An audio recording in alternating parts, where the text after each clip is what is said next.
All right, Coach D, you ready for a good one today?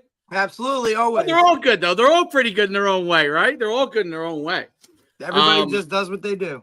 That's it. We have a great guest on, Coach Justin Kavanaugh, and I've known him for a long time. I think we're talking going back to like maybe 2007, 2006 time frame. We first started running camps.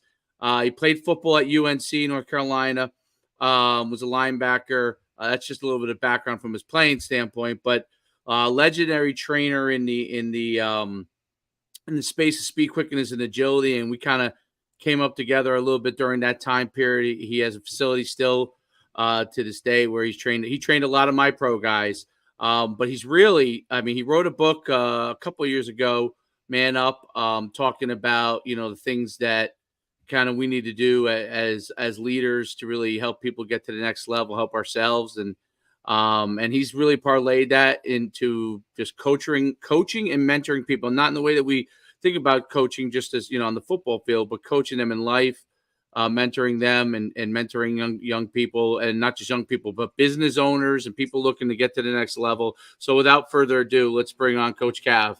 What's up, Justin? What's going on, man? It's been a minute. Yeah, it's been a minute, man. I miss you. I tell you that. Hey, I still remember day one, man. It's crazy. It's crazy to think about. So it's a lot of fun. Goodness. It's great to have you on, and for multiple reasons. Obviously, you're a fantastic athlete yourself. You coached so many guys. Like you coached my guys, the Edmond brothers, and when getting ready for the draft, and but you've coached a multitude. That's just the tip of the iceberg. From a speed, quickness, agility standpoint, you were a coach on the field, and now you're coaching people, right? And really helping them and business owners. Why don't you give everybody, because it's been a few years, right? Your whole background, and we could roll from there. Yeah, man. So I'm super excited. Obviously, just kind of going back, it tells a little history of like who we are, what we did. So I actually, born and raised in Miami. Mom's a teacher, dad's a firefighter. Grew up in a lot of fun area, right? So I called it fun. My parents called it trouble. And that kind of put me in an environment where it's like, hey, they need to put me in a better space. I learned at an early age that environment, always wins. So, wherever they put you, you're going to learn to either, sink or swim within that dynamic. And my parents wanted to put me in an environment that was, better than kind of where we were. So, I went to Dade Christian High School. And I actually, now I'm excited to talk about this because I just went down there about a month ago. They tore up the entire field. There's no football field there. There's no track there. Used to be one of the number one facilities in the state. They won't have a record to like any sort of athlete that's there prior to like 2008. Like it's like the school didn't exist, which is criminal, right? Yeah, they wiped the whole thing out, and it's nuts because like I remember, back in these are the glory days with Dave and NUC when he would go to. I think you started one of the first camps you did down there, and then you would stay on the beach, and he used to do like nice steak dinners, and then he basically had all these like college kids working for him, which basically meant that we would get like a little like lunchbox, little Lunchables, $1.50s, and then so you're telling me that's not what NIL is offering now? Yeah, the stipends were a little different back in the day. I will say that, So when he would work the camps, when Coach Schuman was there evaluating talent, he would. That was back when he had his old track suit and whistle. That's it. All fired up, doing his warm up, right? Yeah. Let's go start. Like he was freaking clapping, like he had a, he was out there, like, hey, let's go. Hey, people need to know that he used to be able to come downhill too. So I'll that's right. Props. He used to come downhill and bring it. But those were like the good old days. So that's kind of where I'm from. I think it is a lot of fun to talk about today. I would say your athletic career. My career, I had a lot of success. I was a 5-sport athlete. I was an All-American. And I'm comfortable saying that I had a lot of success because for many years I used to tell people, that, my career was cut short and all these excuses. Look, the reality is like if I could have made it, I would have made it. My body didn't have what I thought it had in me. My brain was better, and my instincts were better than what I could actually, finish through. I did get hurt, ended my career.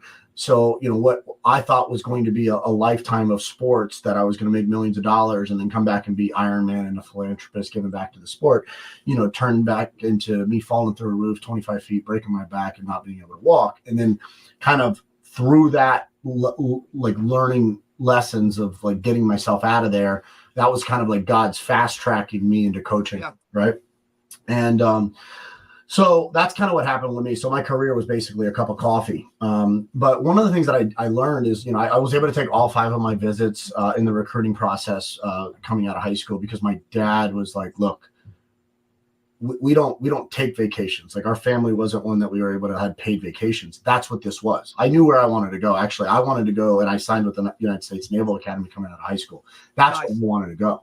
I think growing up, my dream schools were UNC, Miami, and Notre Dame, right? Notre Dame, Rudy, Miami. I grew up in that space. So you got, you grew up in a great time period of Miami Ricky Love was our quarterback, and he was the ball boy. And I used to go to UM all the time. So I knew everybody there. It was nuts, So UM knew me since I was a puppy. So they didn't recruit me. Notre Dame didn't, even take a sniff at me.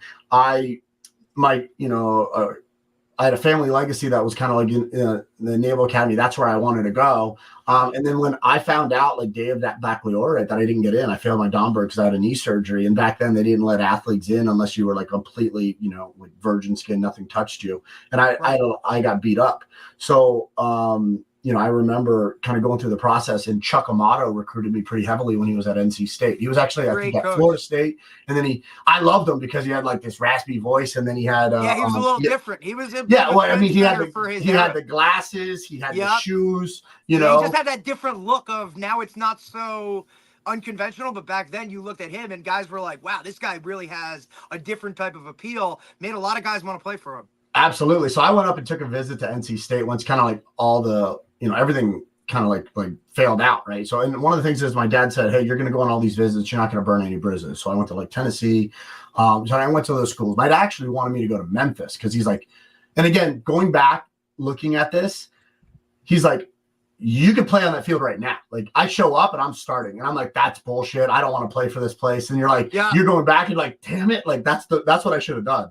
So, I remember Tennessee's visit, they wanted to show me a good time. They're like, we want to show the guy from Miami that we could party. Right. We do it better than Miami.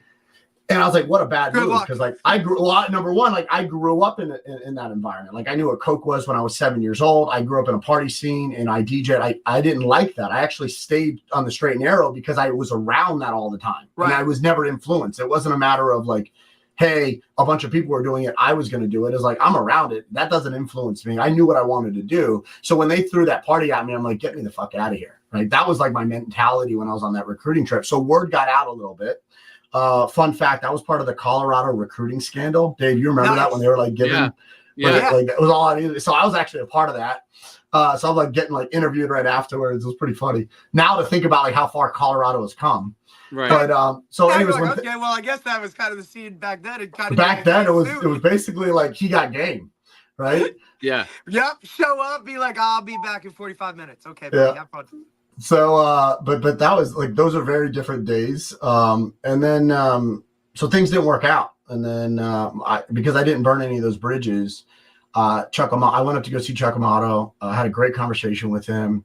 But I walked in the locker room, and I had all my friends that I kind of hung out with, Miami Killian, Central, Northwestern, Carroll City, different schools that I kind of hung out with when we're down there. Because people don't understand, Miami has 6 high schools on one street. It's that busy and that packed. Yep. So I go there and I'm like, hey, hey, Cav, you got to come. Hey, you got to come. You got to come. And I was like, hey, what position you playing? He was a D lineman in high school. What position you playing? He's 6'4". And they're like, oh, I'm playing linebacker. Oh, they moved me to linebacker. They moved me to linebacker. And I'm just like, yeah, I'm good. I'm going to go over here. And at some point, you have to have a reality check of who you are and where you fit. And I knew that. And that's kind of why I ended up in an environment where I wanted to play with a bunch of people that were slow, because I'm from Miami and speed was my game. I was going to hit you behind the line of scrimmage. I had great reactions ability, right? And I'm going to hit you hard. And that's it. If it wasn't in front of me, good luck. I wasn't going to catch you because I had speed going this way, but I couldn't move the other ways, right? And I knew that. So I had like a high level of self-awareness. And I could almost, because I grew up playing the ball. My dad played at South Carolina. I grew up playing, football. I had really, really good coaches. My high school coach was Tony Nathan. My pastor was Don McNeil. I grew up around ball. So, similar to like Dave, where you were like, your dad, people don't even, I think what I would like to even like kind of fire some questions back at you, but like, how much did your dad play a role in you being a coach?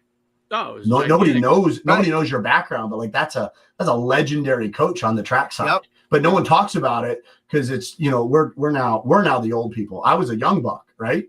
But now we're the old people, and it's like we don't even keep those stories alive. But my dad played baseball and football at South Carolina, and it's like, my dad would tell me all the time, like, you just keep doing this, you'll write your own ticket. Right. So that fast tracked me into coaching. I got into coaching not just because I got hurt, but because of trust, right? I grew up in an area where a lot of people didn't trust others. So agents were stealing people's money. Trainers were working in collusion with those agents to kind of swipe cash from guys. And at the end of the day, I was a guy that they were going to call at, 2 a.m. when something didn't go well and they needed to throw down. So those friends became clients, and that's how it started. And you realize that everything at that point starts and ends with trust. And if you could do that and not fuck it up, you'll have some really good opportunities. And it just so happened that my friends, happen to be better athletes than me and then go on to play ball. So, that happened to be up to where I played against Sean Taylor, and Sean said, hey, we're rivals in high school. Come down and train my team. So he paid me to train Gulliver Prep. And it's like, that's how I got into those environments, right? I got into those environments through people that made it in my world that was like, hey, come train my guys, because I didn't make it. And had a lot of success, started at the top, right? And then you realize really quickly, like, don't mess it up. And then when you get opportunities, jump on them. So I met Dave at Dade when he ran his camp, but I didn't know Dave. I was a player. So like, I didn't know, I think he went down there like 2004. So I wasn't really coaching, right? And then I was I think it was like Orlando. You're at a camp, and he was short staff, basically based on how he pays people. So, he shows up, rolls up, and there's no one there coaching, or whatever somebody was coaching, wasn't really doing it. So I jumped in and was like, hey, you need something to, run. And I don't really care. Like, one of the things that I do know is like, I'm not going to coach the way someone else wants me to coach. Like, I'm going to go coach it. So I don't believe in, like, when I was younger, like, I really didn't care. It was almost like, I'm going to prove a point. So I start coaching, and Dave's like talking shit, but he's like, I kind of like this guy. And I'm thinking to myself, I hear him say it. He's like, hey, why? Because he'll call you out in the middle of a thing.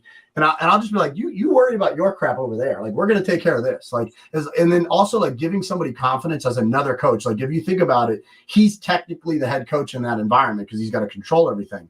But giving the head coach confidence that, like, I got my unit, leave me alone. And that was kind of my mentality, and I didn't care. And that's how I had to kind of like cut through the age gap in coaching, is like letting them know that I'm going to be autonomous and I'm going to run my show. Now, I still understand my role. That's not saying I don't know my role, but we're going to take high levels of accountability, and we're going to make sure that we pop you in the mouth and we do our job. So you give that person, the person that's in charge of you, the confidence, everything works out. And that kind of has been like the map of my entire career. We'll talk about, so that leads you up to then, and then talk about what you did at Speed and Sport Institute and kind of how you really evolved.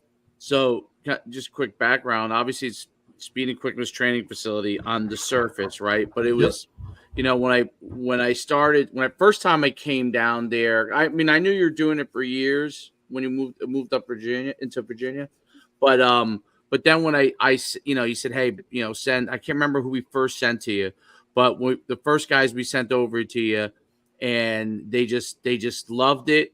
And then we sent more, and then a few years later, I was out of the game. Yeah. But I mean, you look at like the Edmonds brothers, you look at like Tim Boyle's story, you look at these stories, and it's like, number one, I think I have a really good knack for this, but I also have to kind of, tip my hat to someone that I think, sometimes does it better, which is talent identification, right? Which is what you do really well. Like, that's something that you do really well. And when you're able to identify talent, it's almost like a secret weapon, because you could basically get undervalued or underpriced work. And that's like the easiest thing for coaches to do, because it's like, it's there. Right. And yeah, that does kind of like feed into the ego sometimes. But the reality is like, if you could do that, then you could actually you could turn it into something. And that's something that you had a knack for. It's something that I have a knack for.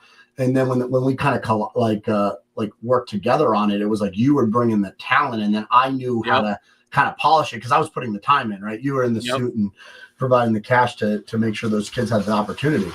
But yeah, I mean, so it wasn't cheap. Yeah, no, it wasn't. Never is. You guys better run a 4-4. Why don't we go with Cav?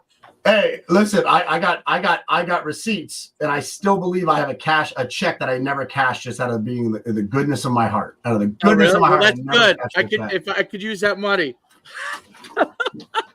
Yeah, check that balance sheet. All right, so that's funny. All right. Well, like at SSI, like on the surface, it was a speed institute, right? It brought people in at the top of the funnel for speed. You want to get faster, you come work with us. We were able to do that at the Olympic level. We've done it at the NFL Combine level. We could probably do it in all sports, right? And if you look at like, there's 4 physical qualities, like strength, speed, flexibility, and endurance, right? And then you could kind of break that down into any type of those are the 4 physical qualities. But when you look at like sport, speed becomes like the real game changer. Like that's the gap, right? You could strength is the gap at the earlier on, because you could easily overpower people outside of the technique, right? The longevity to the sport is purely at the technical level, technical and tactical, like the strategy and the tactics combined. But if you really want to like separate yourself, it really became that kind of speed at the high school, college level, and awareness level, right? And the talent identification side. So that's kind of where we had like this kind of front end offer to bring people in.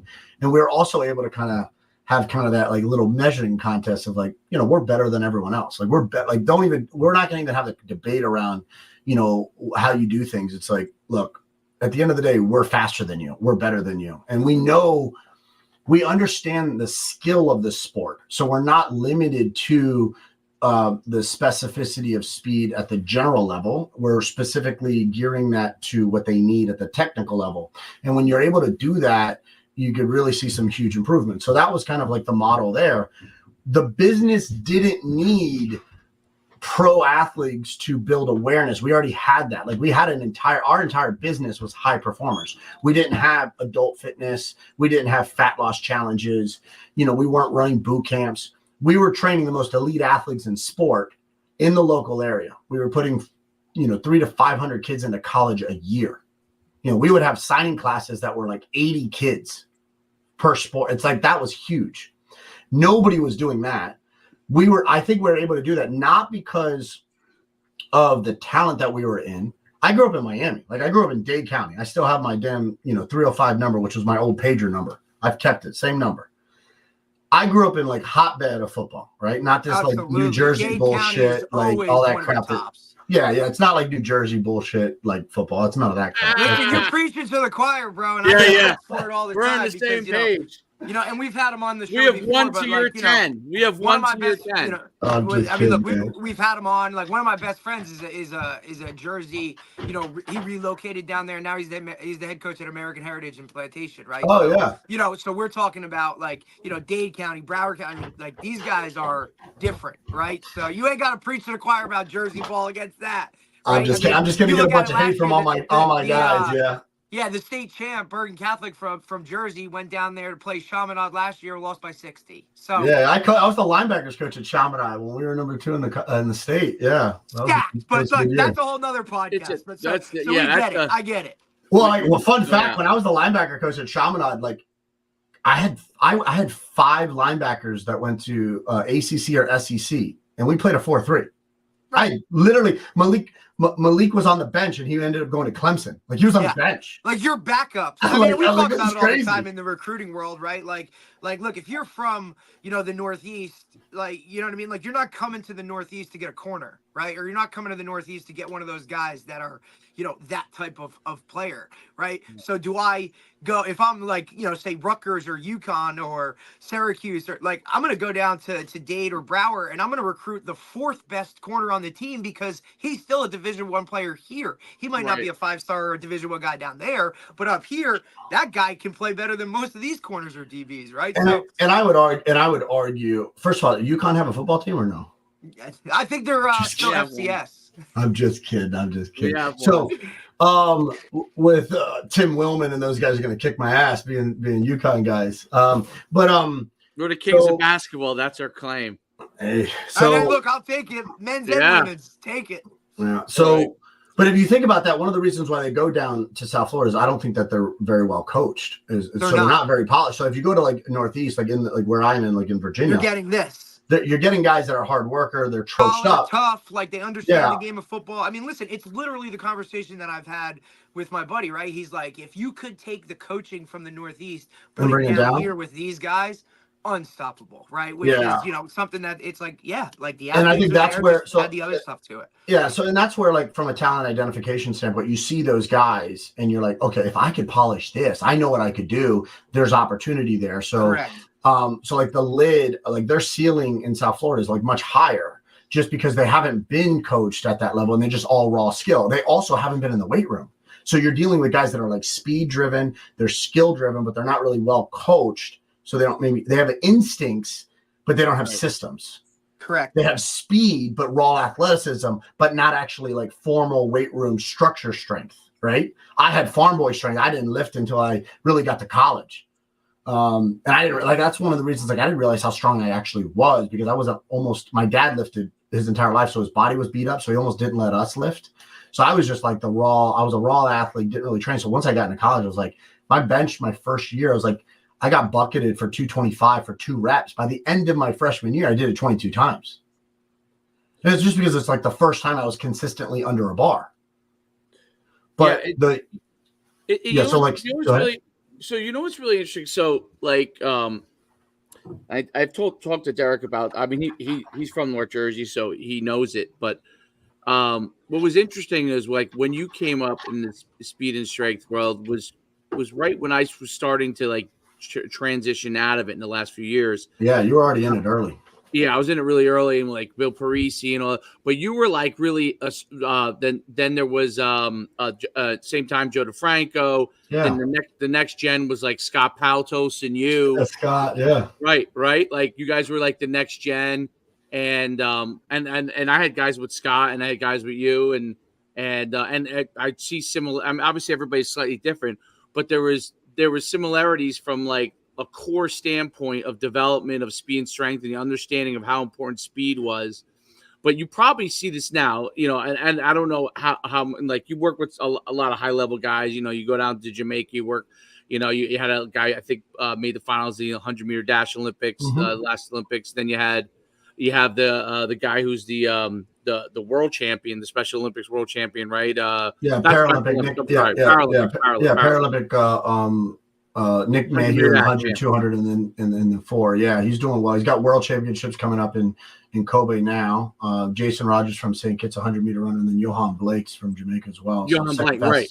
Yeah. So talk about those guys were all like there was a lot of there was a good core of those guys in New Jersey, maybe some in South Florida or that area, out in California in the late 90s, early 2000s. Mm-hmm. And then there was the next generation, like you guys, where you guys took it and ran with it. And then after that, though, it started to die, right? Like there aren't that many guys like you around anymore, right? Like Bill Parisi probably just speaks mostly now, is my guess. Tess probably still does some stuff. But plus he's also like, he's franchised his whole kind of gig across the nation, right? Like he kind of took that model. Not saying it's right or wrong, but that was just the way. I mean, look, when I was coming up, Bill Parisi was the guy running our warm-up. He was the guy, yeah. Like he was running our warm-up at camps, though, right? That's he's awesome. out there bounding and doing all this stuff. Right. And then as I progress to the point now, and it's like, hey, now he's all buttoned up, kind of. I mean, he still gets down with it and like the nitty-gritty, but like that was his, evolution. Now he's got a facility here, he's got one here, he's got it there. It's just a different track. Yeah. Talk about how that world, so that the experts in it have lessened, and maybe why you think that is not what it once was, as far as from a learning standpoint. Because we see it in New Jersey, like without a lot of those core guys there's only a few guys that you can really trust in that area to develop you. Talk about what the knowledge requirements are that are different that you learned that made you so good versus what you see nowadays in that area. Yeah, I think number one, I think the industry expands and contracts over time. And what I've taught people is like, as long as you stay in it. So even if you're not the best, when you stay in it, when it goes to expand, you're at the top of it. So it expands with you and it compounds and then it contracts. And if you stay in it, you're now at the next layer. And crazy thing to think about. Scott Pautos, Rick Siddiv, Martin Rooney, and Joe DeFranco were in the same building and started with Bill Parisi. Correct. So just go back to history and think about that, right? Like I've known Martin. We were all like in that building, right? And they each had their own like Bill was the overarching guy, but Rooney had his group, right? Like Rooney did his thing, DeFranco did his, and then it's just, I mean, look, you talk about coaches and coaching trees, right? Same type of thing when it comes to this world, right? Like Bill created a great model, and then these guys took it and ran with it, and it's like they still all communicate today. Yeah, and it's nuts to think about, like where they've all gone. Like if you think about it, like we've stayed in it long enough. Rick is still there. He wasn't like the earlier guys. He's older than all of us, but he was one in the next group. But he's still at the flagship Parisi building, still coaching. Martin, has kind of built his brand called Training for Warriors, and has done that, and he's become a great author and speaker as well. And he's an incredible presenter. Scott is, just depending on, the cycle of his life of what he's doing, but whether he's ripping the laces off of baseball, or, or under a bar. Right. And then I brought Scott down to work with our guys to give him some work because he's had that experience. And I always pull from them. I think that the biggest thing that separates that group is two things. Number one, this eager and willingness to learn. Yep. Like we were, and because we also had that, we had this ego to where we were highly, accountable, and we just took ownership, and we said, and we kind of had an ego that was like, we're better than you. Like everyone was talking shit, and it was okay. It's not like you're talking crap nowadays and then people whine and complain. I'm not trolling you on social media. I'm telling you, we're doing this right there. It was almost like a boost, right? Like, hey, of man, course. let's all. Yeah, you're doing this wrong. Let me show you how to do this, right? Yeah, I mean, there was only a handful of people, that were doing it. And then, talking about early of adopters, right? You look at, Dave, you had a Combine DVD before there was Combine DVDs. That's true. Joe's Combine DVD was on a VHS, right?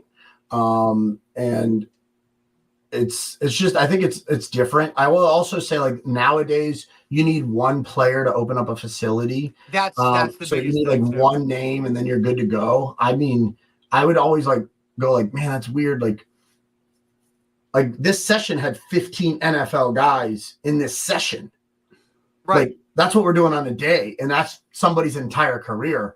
So a lot of it was volume, right? I think, Dave, if you've ever calculated how many guys you've evaluated just at the combine level, right? So when you think about that number, I remember, I worked with Nike when we did the Spark Challenges and the combines and all of that stuff. We got paid by way of documentation before and after. So we had to have results. So our audit, in order to submit anything, was attached to a number. So we had to learn how to keep track of athletes. And I remember by the time 2008 or 9 came around, I had 50,000 guys that I had tracked. When you just think about that number, it's absurd. But we had to literally on an Excel spreadsheet, and it was tracked. And nowadays, like, that was 20 years ago. So yeah, and there's no Spark. Like it's so interesting because I remember when Spark came out. Yeah. And then they killed it, right? They basically sold it off or killed it or whatever. I thought that was all part of the revolution. And then obviously our combines were huge during that time period. That was all part of like the revolution of like speed development. And me and Derek were just talking about this the other day. Well, what's happened, and I don't know if there's a transition into college talk because I definitely want to talk to you about it because I want to get all your insights on this. But today, because they want to play 7-on-7, and we run a 7-on-7 club, right? And they want to play 7-on-7. Linemen have less things to go to as a whole. People don't go to combines like our combine business, which was obviously once the bread and butter of everything we did. I mean, it's just about gone, right? Because kids do not want to be exposed. Correct. Whereas back then, they needed it. Here's the thing: is like we would set it up. Like one of the things that I think people don't realize is, Dave, myself, Tony, like guys in the beginning, we protected players if they got screwed, if they had a bad day. Now they're basically exposing them. Like our mentality was like, you come to the camp, we're going to give you an evaluation. If you shit the bed, like no one knows about it. If you right. Because the only people that know are the people that were like here. Exactly. Right? So we and now they post guys. everything. They post. Yeah. I used to say everything. like we used to tell them, hey, listen, if you don't want to post it, just tell us on the way out. Or just shoot us a quick email. And to this day, like I won't, like people are like, why don't you post the results? I'm like, I'm not going to post the kids' results unless you really want me to post the results. You tell me to post it, I'll post it. I'm glad to post it. But like, I don't want you going there and getting locked on. Like, I'll send this out to the coaches, you know what I mean? But I don't want you get locked on to, I ran a 4.7, 2 years ago, right? And so that was the thing that you're right. And that was part of, I had this beef with, and obviously I was a track guy. I think the only timing that really matters is FAT. Okay. Yeah. You're like 100-meter. Let's go. Yeah. 100-meter. Let's go. If you want to time, were you running 100 meters or like 100 yards? I didn't know back then. Were you like, what age grade? Like what did it convert over? Yeah. Just checking.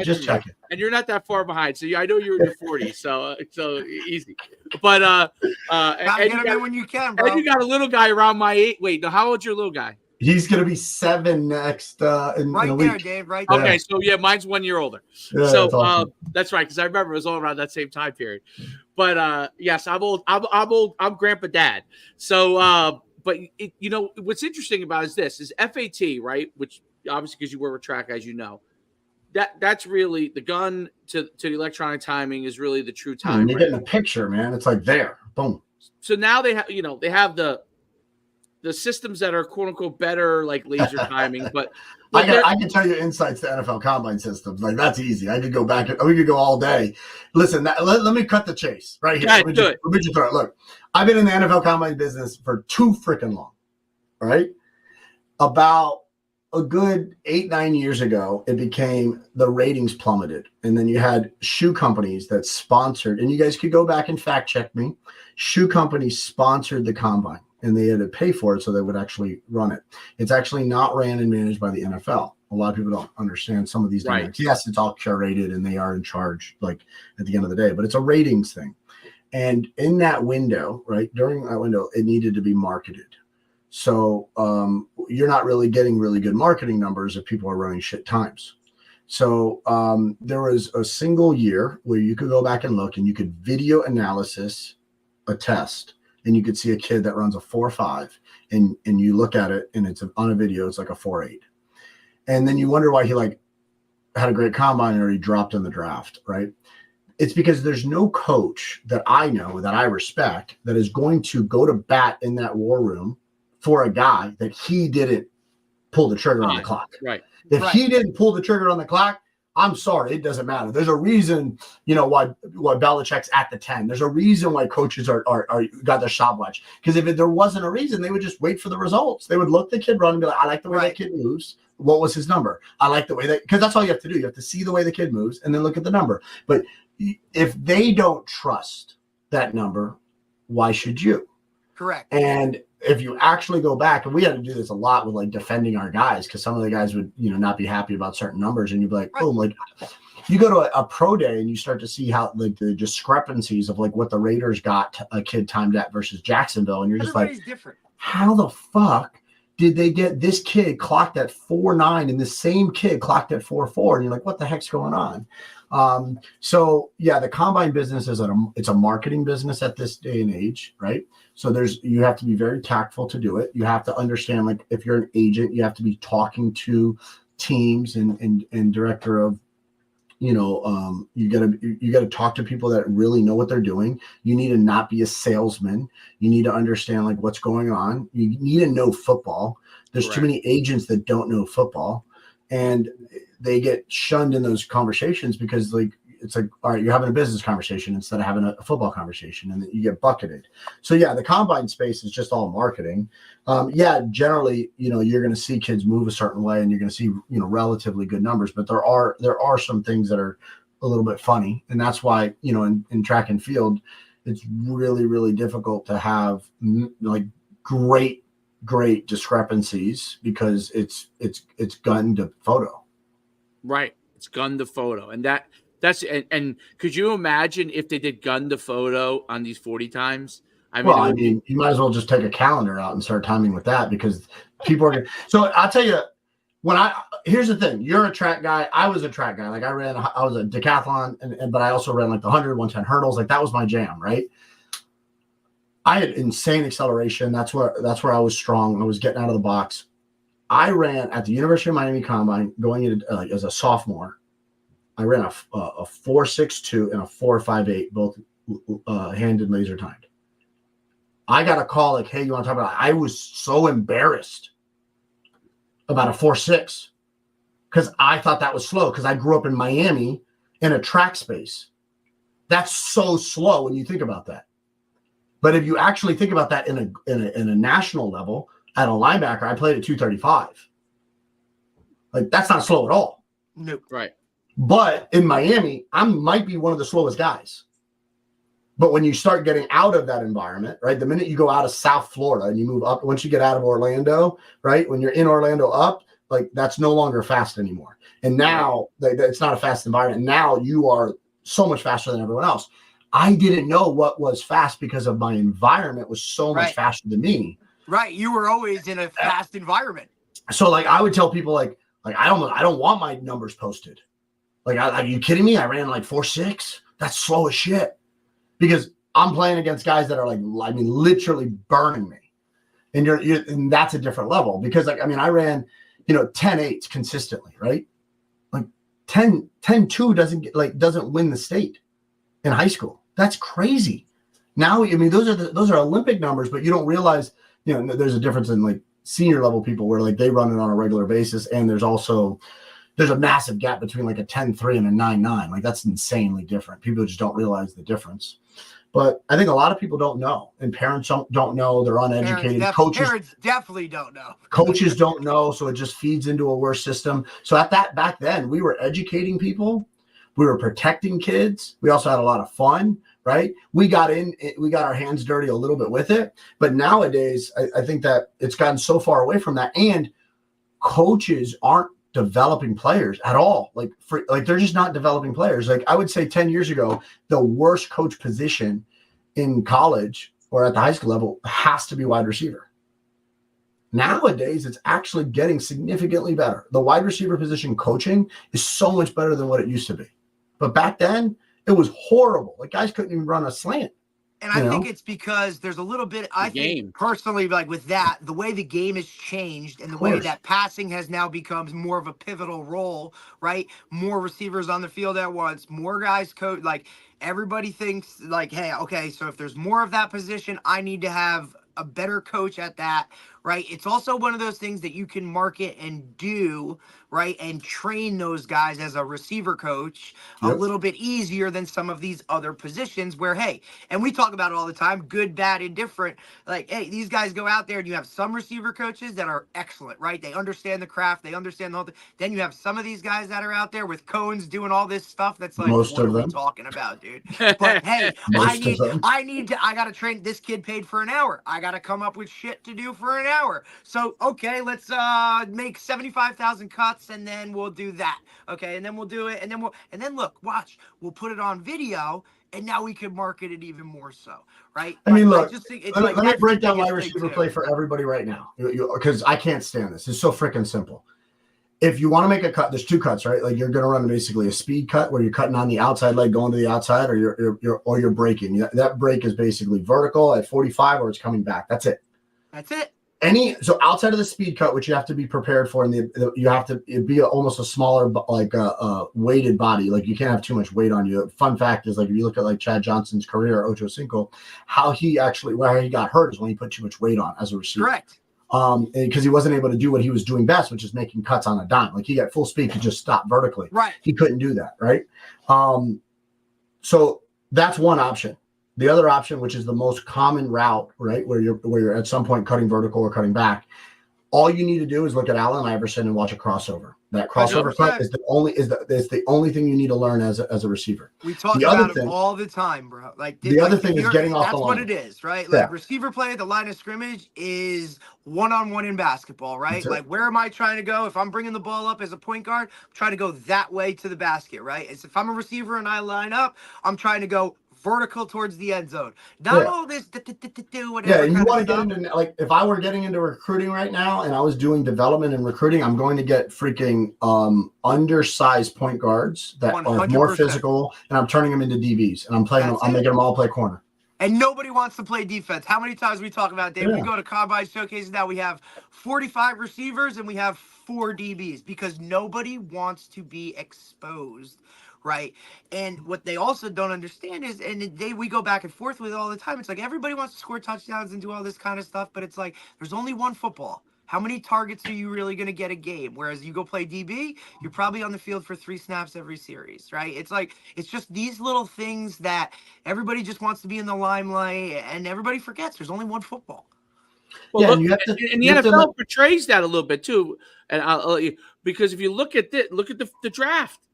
Look at the contracts. It's simple. Look at the contracts. Guys getting ridiculous contracts. All the offensive players went in the front end of the draft. I think it was the first. I think the first defensive guy was picked somewhere around like 14, 15. It's crazy. Right. So they're basically saying that like they're putting their hands up as far as trying to get the right guy in to cover people, and they're saying these guys are almost all the same. They can't cover anybody.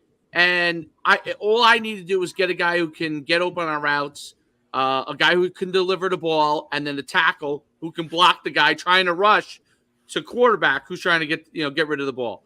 Right? Look, that's all they're doing. If I'm a coach and I'm in charge, and again, it's from a philosophy standpoint, I'm really making sure that I have one lockdown corner. I want a career left tackle, and I want a Hall of Fame quarterback. If I have those 3 players, the rest of it is just working. Here's the reason why those are the only 3 players that I think. And everybody's got to understand their role. Like not everybody is going to be that dude all the time. It's football. Yeah, but if I have those 3 guys, you actually could play schemes, because if you have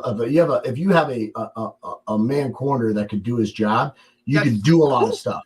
All good. Like that side, leave that side alone. I can do everything now. And then you have to understand that as a guy that is that corner, when he gets older and he's no longer that guy, you have to give him a little bit of protection, and that's where I think coordinators get their egos and they lose a little bit. But if you have that, you have your Trent Williams, and then you have a quarterback. Right. The rest of that is basically just protecting your assets, right? So if you have a corner, you're protecting your assets as a D coordinator, because you can move things around based upon injuries and schemes and what you have. If you have a left tackle, you're protecting your biggest investment, which is the leader of your team, which is your quarterback. And if you have a quarterback that can run your show, you basically have an on-field coach that's going to drive the ball and not lose you the game. And again, I know there's philosophies to football, but at the end of the day, it's 11 guys on 11 guys, and it should be that simple. But we have taken some of the coaching out of it because of the recruiting game, the NIL aspect of it.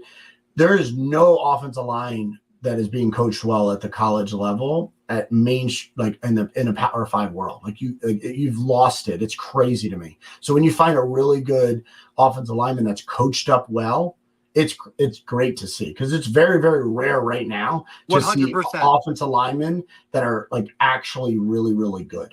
Right. You don't see it anymore. And if you don't think that's important, then why the hell did Jeff Saturday have the career he had? If you don't think that's important, last night you're talking quarterback, and then what was the first other position drafted besides a quarterback? Offensive tackle, right? Offensive lineman. Those are the guys, and you work from the front back. And like you said, when you have those guys that are well coached, understand the game, and then supply it with all the other intangibles, that's where you can really kind of take that next step. Because like you said, protecting your asset. Okay, I just spent how much on my quarterback? Look at the New York Jets, right? They know that guy behind them, whatever's in front, they're not going to go through that again this year with that guy back there, right? So let's go pick up all these other guys in free agency. We're going to draft an offensive lineman high. That's where you need to spend your money. And I think that for me, NIL and transfer portal and how you think that's affecting the development of players, because we talk about the negatives of it from a lot of times from oh, this guy's jumping here and it's the team and camaraderie, but talk about it from a player skill wise and coach, how you think it affects coaching. Explain that, because I think that's an important thing. I mean, look, I'm in business now, right? And my great grandmother was a seamstress and a hairdresser from Cuba, and she ran numbers for the mob. My dad's Irish, kind of grew up in that environment.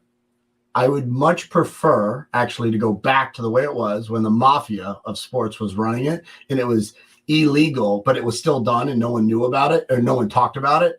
Then everyone talking about it, and now it becomes this facade, because guess what? They're breaking the rules anyways. They were breaking the rules before. They're breaking the rules now. It's better off that they're actually doing it. At least it's out in the open. Yeah. Well, no, I actually think the opposite. I actually wish.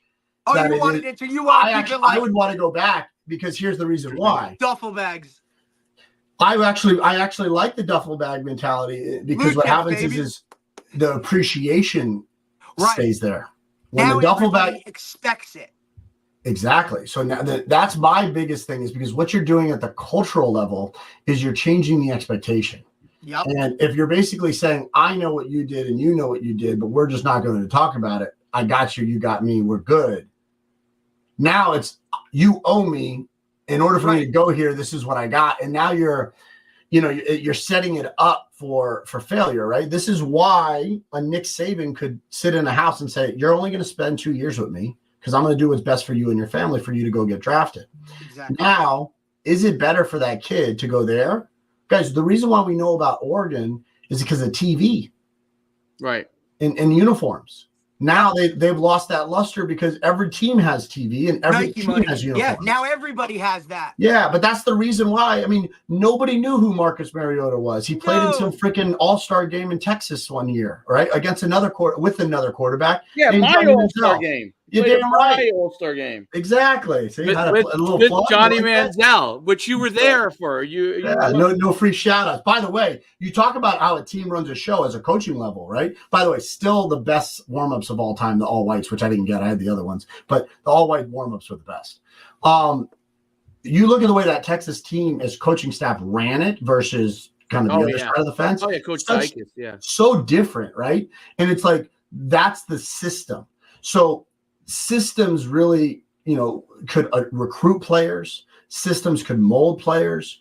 Now money's the thing that's recruiting players, potential options recruiting players. I think NIL personally, I don't think it's that good for the sport.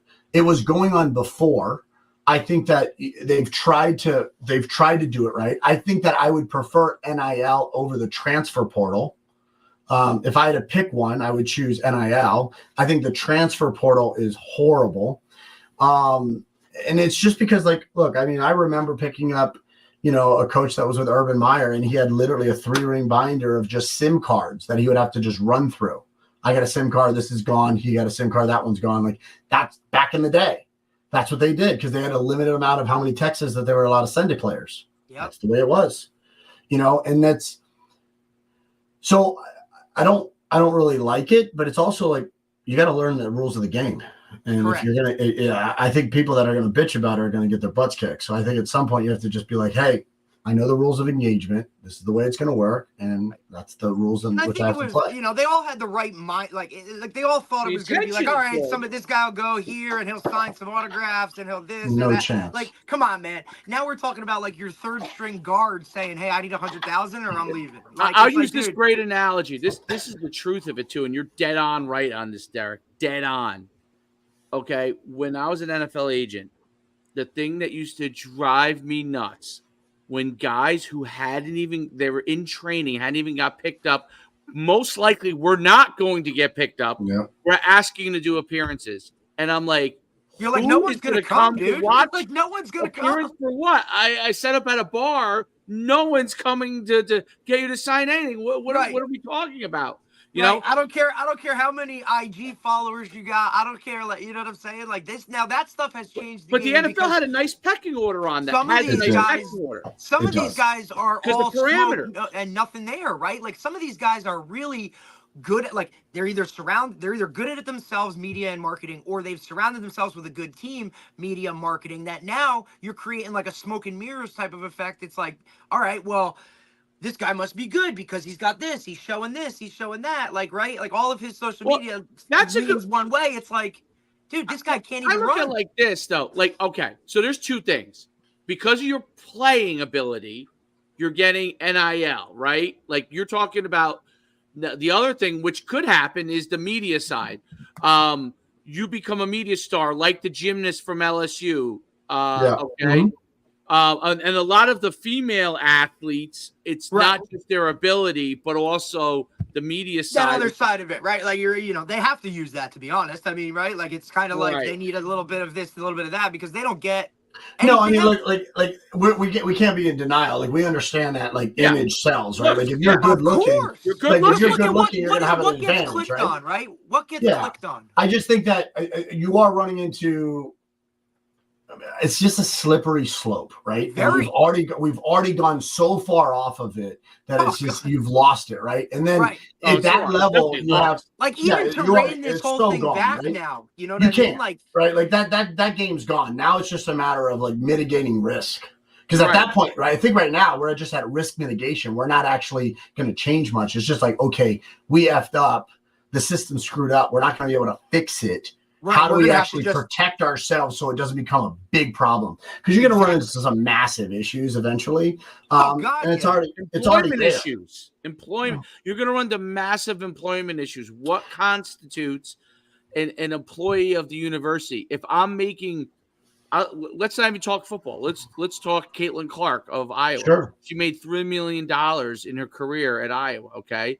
Right. Way more than her freaking WNBA contract. Right. All right. So let me interrupt you real quick.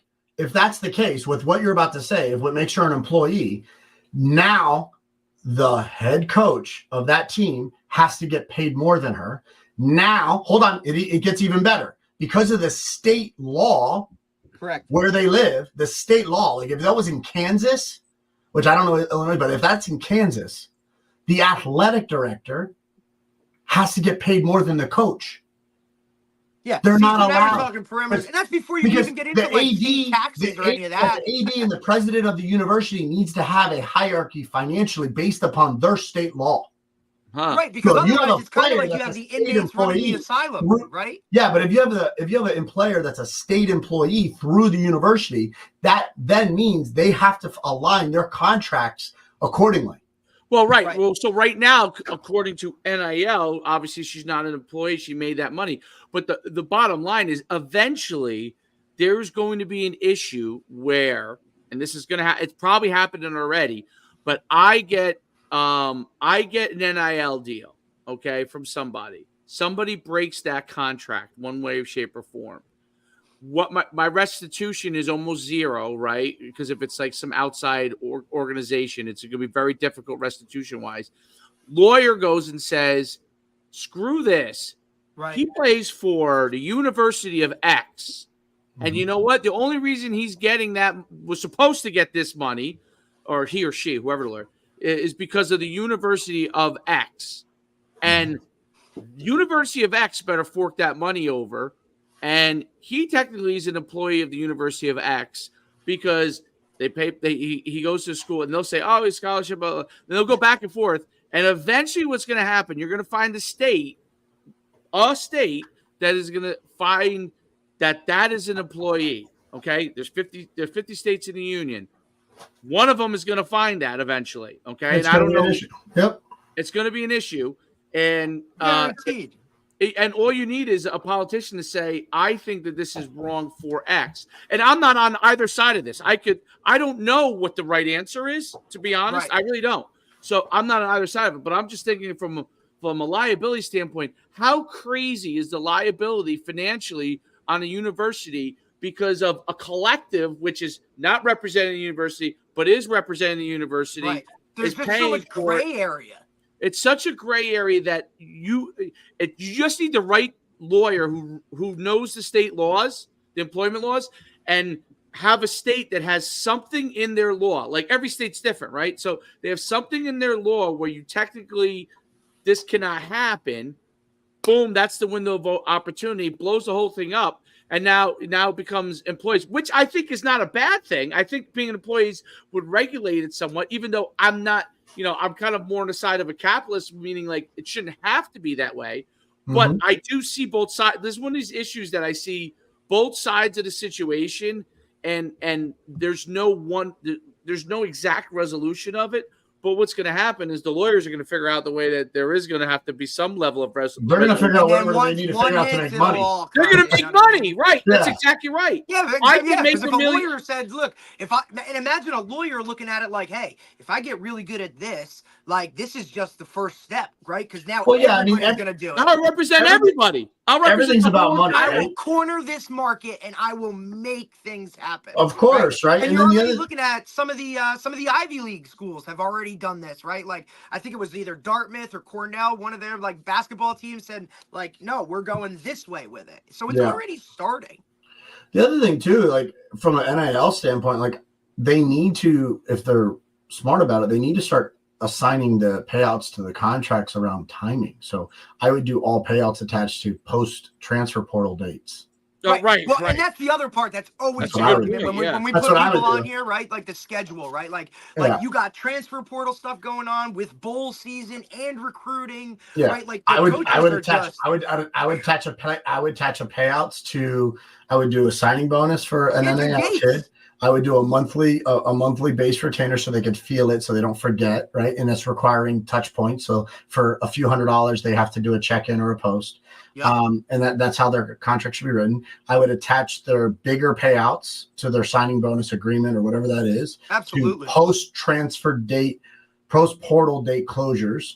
And then I would attach their bigger dates to post-bowl game appearances. Yep. To hold them accountable to participate. I'm creating again. How do you fix this? And they won't sign it. I wouldn't sign it. So like you got it from the player side. I'm not signing that. All right, go somewhere else. You got a $50,000 gig. Yeah, right. But you're gonna find something that will. Be like, sorry. If you're that good, the second tier. The third tier guys, like we don't need to worry about the guys that are that good. The guys that are that good were already doing this shit way before. Right. We already know how to I agree. That, I have friends of mine that got cars and trucks from sucking, and they had one good game. You're like, come on, dude. Like Reggie Bush just got his Heisman back. We've been doing this for a while. Like, this is not new. Absolutely. You're like Neon Bono got this in champs a while ago. Look, let's just kind of like back up here. I feel confident in my ego to say I had really good talent identification, right? Number two, I knew my role, right? Like, so I knew my role as an athlete. I knew my role as a coach. So I don't get out of my line. I know what that is. And then because of that, like I'm talent identifying things. I'm able to see good people. I'm also able to see opportunities. I know my role, so I know how I work in those environments. And then I believe that I'm going to outwork people. This is the same thing in my playing career. It's the same thing in coaching. It's the same thing in business. Nobody understands that all you're doing is transferring high skill that you've worked a lot of time in to something else, and then has a compounding effect. Dave's talent identification has inside information for freaking 4 to 8 years of a high school kid to a college kid, because he knows what that kid did. So when he's picking a kid and goes, hey, I think this Edmonds kid could be the dude, right? And he picks that kid, and now he goes, look, this is the reality. It's him, and he's got 2 brothers that are both going to be first-round draft picks. This kid would have been a top-tier draft pick if he didn't get hurt. You train him, you get him healthy, he would have been a draft pick. The kid didn't even have a strong playing career in college. Correct. And he played how many years in the NFL? 4, 5, 8 years? No, I think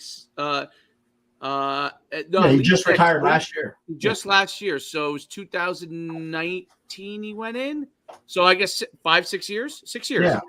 Yeah. So I think, 18. That's, it's funny.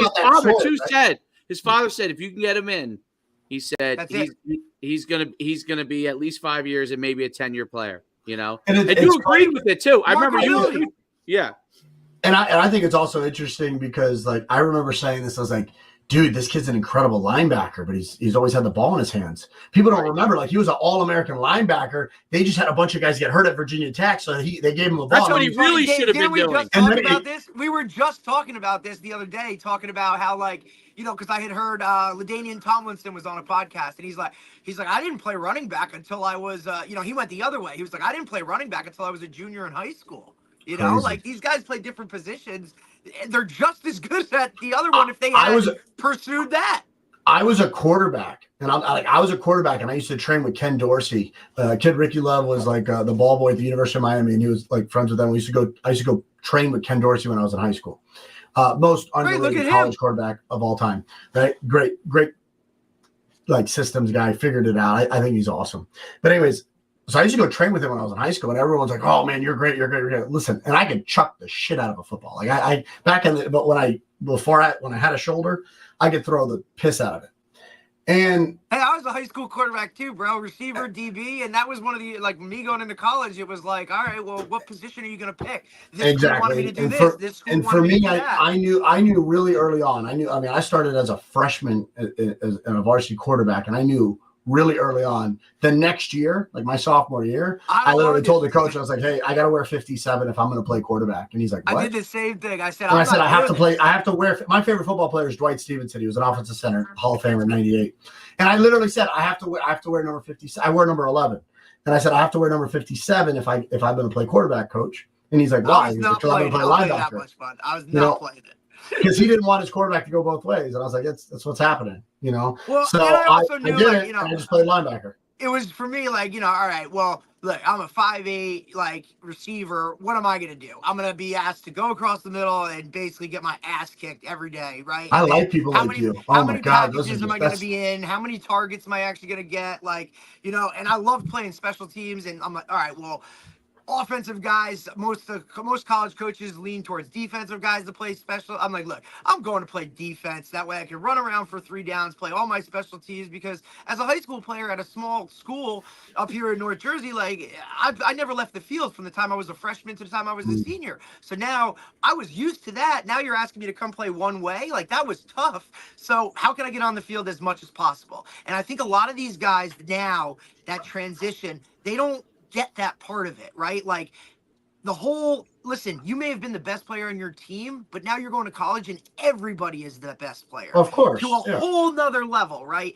Guys, there's levels to this, man. At the end of the day, like, I see some of the guys that work with now, like, they're freaks. Yeah. Like, they're just straight Dave and I were there's just having this conversation. I always say there's levels of freaks. Right. Like, even there's guys in the league that are, you know what I mean? Like, look, there's freaks, then there's okay, he's even more of a freak. And then it's like, look, now you got, like, super freaks. Like, well, yeah. So, like, you look at the Edmonds brothers, and, like, obviously the youngest one's a monster.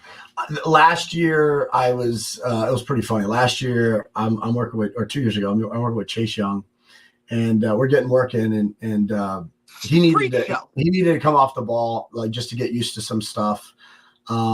So I just short set him. I get in the tackle stance and I just short set him. And he looks at me and he goes, "Oh shit, coach, I didn't know you could do that." I'm like, back in the day. So he gets excited. He's like, he saw me I had a little punch him right there and I look good. He gets excited. He's like, "Oh, I can get some work here. This is gonna be fun." Right. You've been busting my ass for different levels, dude.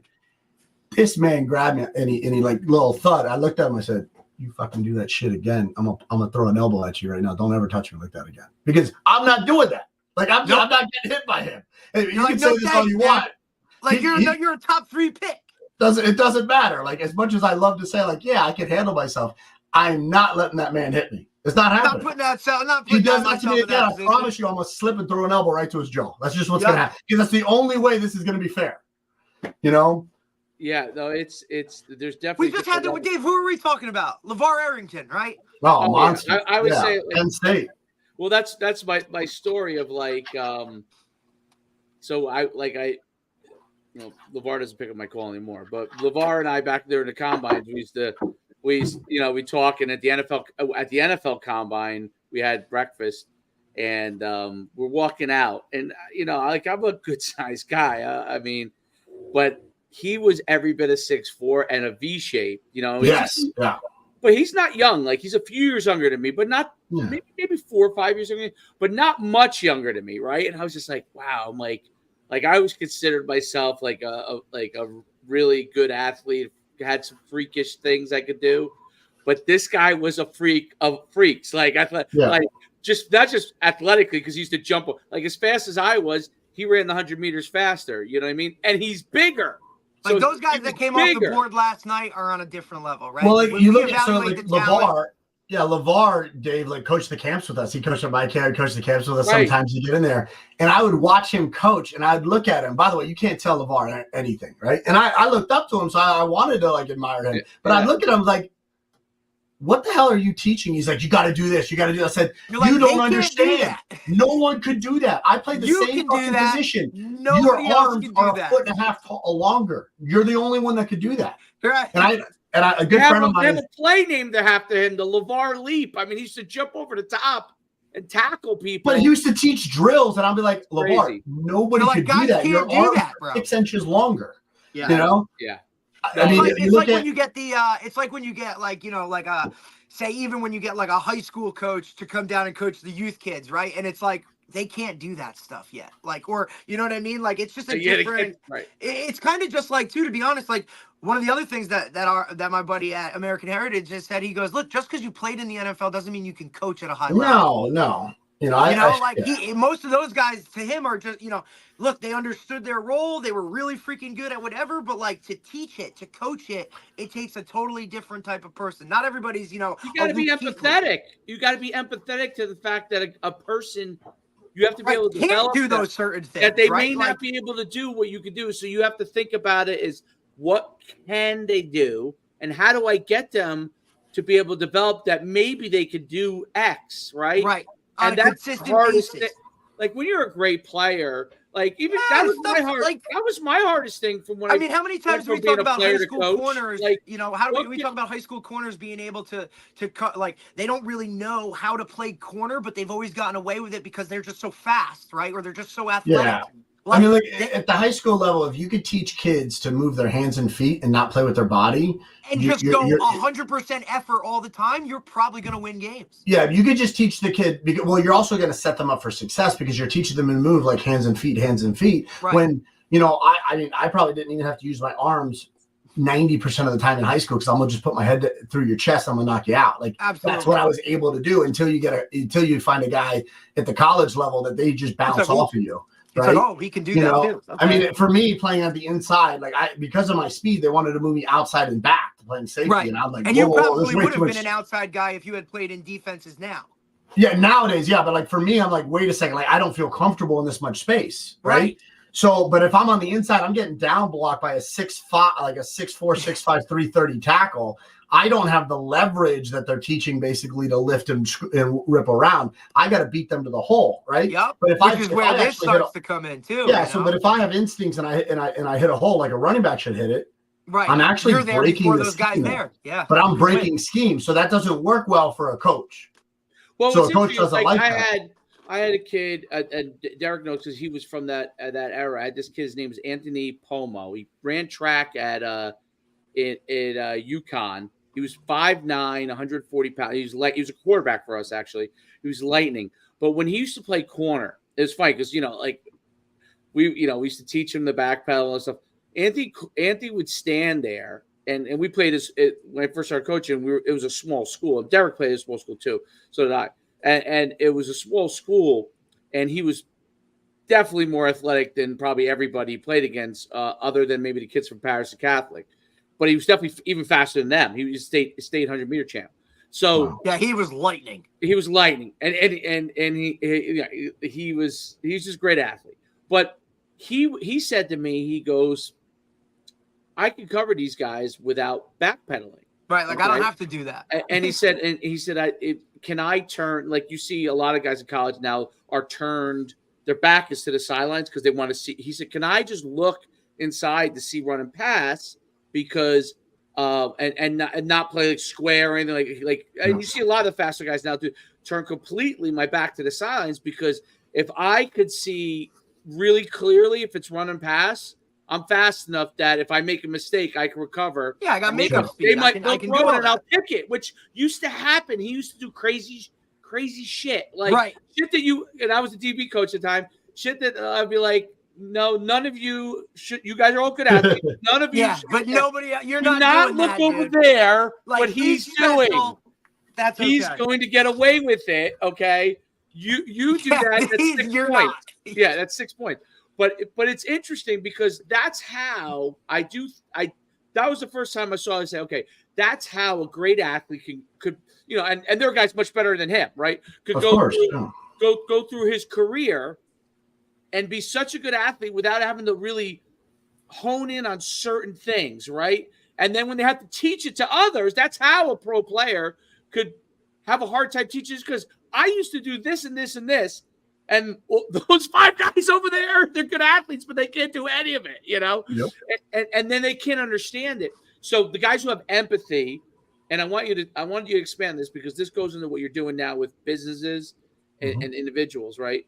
The empathy and understanding of what people need to get there, that understanding, and maybe they can get that skill set, right? But it's a different path for them to get to that skill set, right? There are kids or our athletes and same thing in business, right?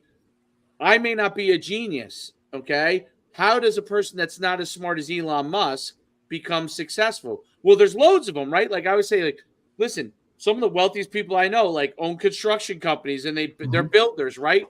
They're not geniuses. One of my mentors is a plumber.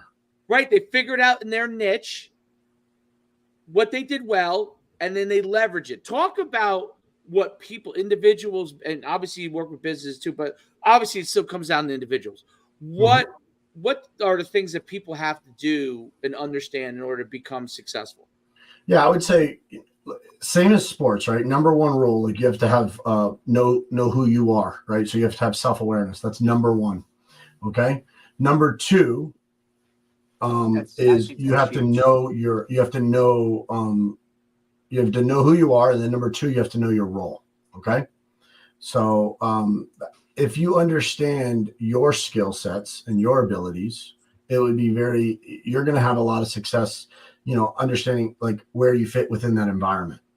After you understand how you fit in that environment, then it's a matter of like the actual situational awareness, right? So self-awareness, social awareness, situational awareness, same thing in sports, knowing who you are, your skills, your abilities, how that fits within the role. And then also how you need to adapt and show up for that circumstance. Dave, knock me out and then bring me back in.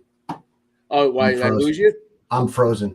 You look very handsome though, frozen. And you got a thumb up, so it actually is a pretty good shot.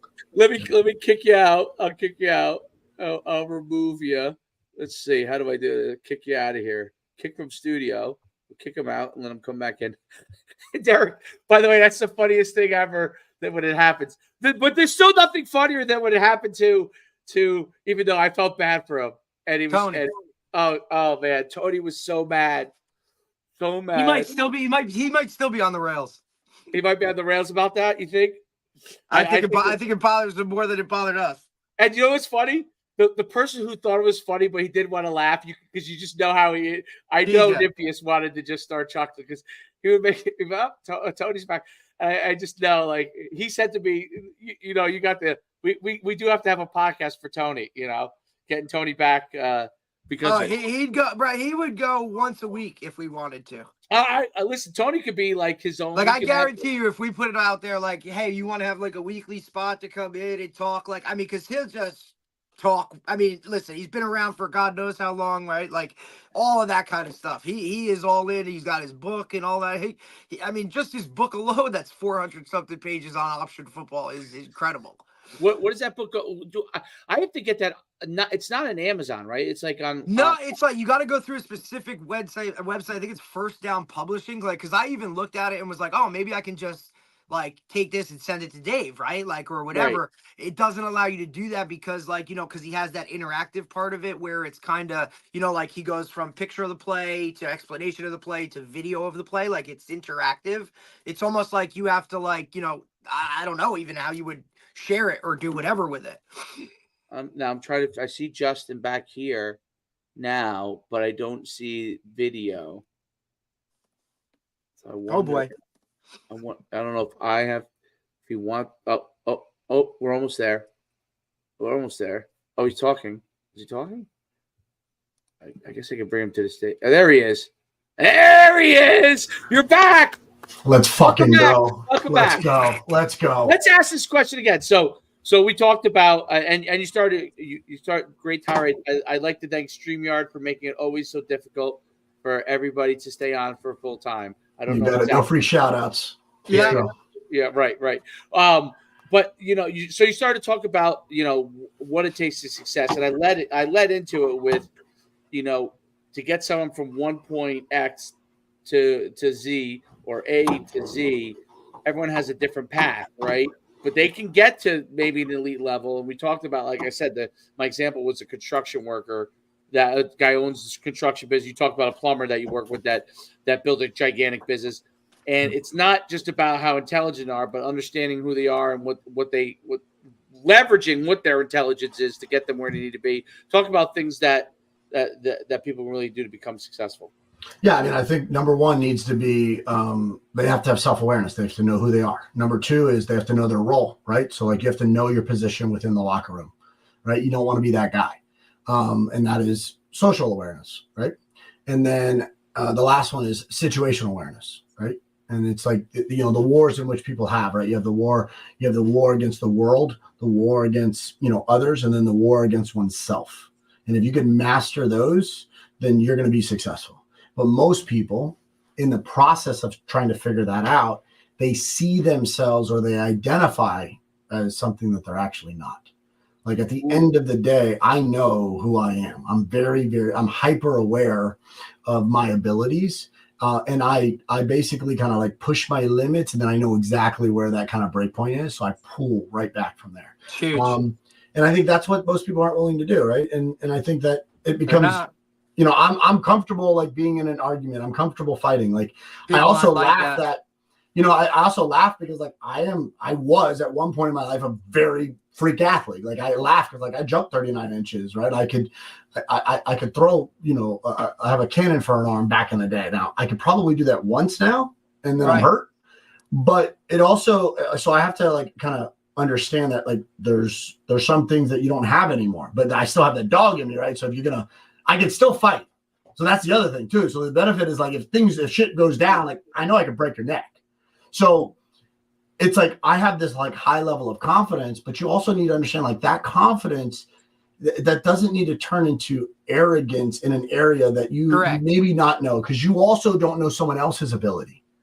Unless you're constantly put in check, then you're not going to actually have that. In the reason why I think that we struggle with kids today, depression and issues, is because kids have identity issues because they've been told they're something they're not. Correct. And until they get to the point where they take ownership for who they actually are and someone else actually puts them in check, that's an issue. Like growing up, my parents did on a regular basis. And I come into a house right now with the same woman for the last 10 years plus, and she puts me in check on a regular basis. If I get on this podcast and we talk a certain game and I get out of there and Tremaine Edmonds and Trey and everybody else basically say, hey, yeah, that didn't happen. You're not that. That wasn't the case, So if Chase listens to this and he hears me and he basically says like, and I was talking that like I choked him out or I did this, like, listen, like that never happened because we didn't get that engagement because I'm not dumb enough. Right. Right. So I think what happens is we live in a world where there's very little accountability and everyone's been allowed to say shit that's not true. And even the internet doesn't back you up anymore. Right. Because that's when you do say shit that's off the chain, right, or whatever, that's what gets the most views, clicks, and everybody wants to be a part of it. Right. I know, but like, Dave, how many people do we know that are in roles right now that they got into that role by doing the same thing that 30 years ago, women were on their knees for, but guys are doing it because they're lying about it and just basically being the jerk off to the head coach. And that they understand that if I'm that guy in that locker room as a coach, I will have a job by being basically a snake. Correct. And they have jobs right now. They didn't even play. They didn't do anything. We know that all the time. And we see that story happen. Yeah, so here's what's interesting about football, and this is sports in general, okay? Because I didn't serve a long time in corporate because I went off on my own, but I was pretty good at corporate when I was in there my first few years, and I moved up pretty quick. But what was interesting about is this: I knew getting into like what was regular business, meaning like working for somebody else, working for a corporation, that there were going to be people. Because I got my MBA, I learned in business school that there were going to be people that I saw it in the MBA program. That was the first time I saw it, actually. So undergrad, I was finance major. I didn't, I was playing football. I was a good student. I didn't see any of this kind of stuff.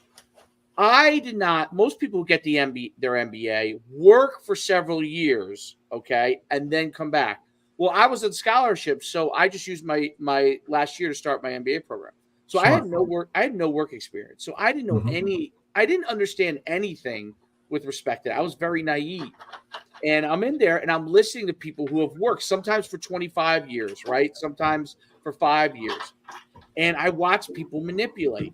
And I was like, wow. So it was funny because the guys who I was best friends with in the MBA program, one guy at the time, he was in his early 50s, okay, or around 50. The other, and I was, 24. And he was a great guy. He was a Navy guy who then, like, he kind of went to corporate and he went to, government project, wanted to get his MBA as he worked for 20 years and then decided to get MBA so he could kind of advance his career in the latter stages of his career. The other guy I got along great with was actually one of the smartest kids in the program. He was younger like me. He was a programmer, like literally just a programmer. But they had one guy who had been in the two systems already, the Navy and in corporate, and then the other one who had been on no systems but was like a creator back in the day, for lack of a better word. He was like a genius, and I don't know, I knew he became very successful, but I haven't tracked him in a long time. The older guy I'm friends with to this day. Like we'll talk, on Facebook. He's like 70 years old. He's a great guy. But what was interesting about it was this: everybody else was manipulating. The guy who'd been around forever could care less. I'm just telling you, could care less about any of that stuff. Like he already had been through it. Could care less. The young kid was so worried about what he had to do, didn't have time to worry about what everybody else was worrying about. Right. So it was very interesting. And then when I went to corporate, I realized because I used to talk to the guy who had been around of it, and he really prepared me for what was gonna be going on at corporate. So I was able to be successful in that area from that standpoint. But what I learned was this: in business, all throughout business, you have people that you can trust, you have people that you can't trust. Every time.